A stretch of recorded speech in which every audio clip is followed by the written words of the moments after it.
রাজ্যের নানা জায়গায় পালিত হলো বিশ্ব পরিবেশ দিবস।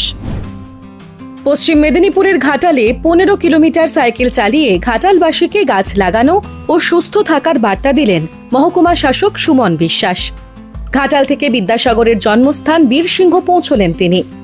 রোপণ করা হলো 5000 চারা গাছ। পরিবেশের প্রতি বার্তা দেওয়ার জন্য আমাদের আজকের আয়োজন। আপনারা সবাই সাইকেল চালান, সুস্থ থাকুন, গাছ লাগান, পৃথিবীকে সুস্থ রাখুন। আমরা সমস্ত পূর্ণবয়স্ক মানুষের কাছে আহ্বান জানাচ্ছি, আপনারা স্কুটি, ই বাইক এসব ছেড়ে ছোট ছোট দূরত্ব সাইকেল অতিবাহিত করুন। 5 কিলোমিটার বা তার কম দূরত্বে হলে অবশ্যই সাইকেলে যান, আপনার শরীরটি ভালো থাকবে। মালদাতেও বামনগোলা ব্লক দপ্তরের উদ্যোগে পালিত হয় বিশ্ব পরিবেশ দিবস।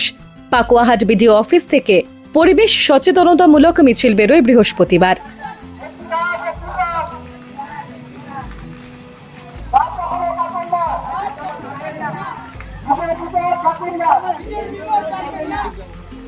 মিছিলে পা মেলান বিদ্যালয়ের ছাত্রছাত্রী সহ শিক্ষক শিক্ষিকারাও।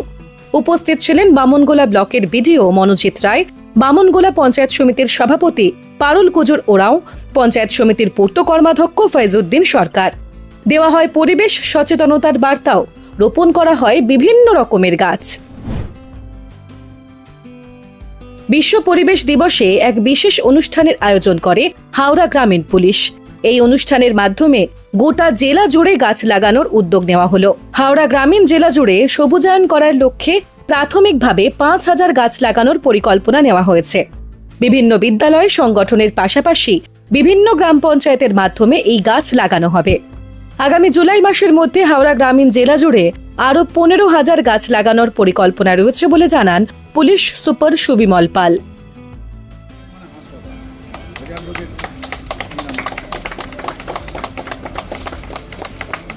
অনুষ্ঠানে শিক্ষকদের হাতে তুলে দেওয়া হয় চারা গাছ।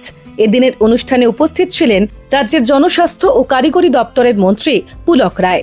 গাছ বসালেই হবে না, গাছ বাঁচানোর দায়িত্ব নেওয়ারও বার্তা দিলেন তিনি। আমরা সকলে মিলে পরিবেশ রক্ষায় আরো বেশি করে সজাগ এবং সচেতন হই। গাছ লাগান, শুধু গাছ লাগালেই হবে না, আমাদের গাছকে বাঁচাতেও হবে, গাছকে রক্ষণাবেক্ষণও করতে হবে।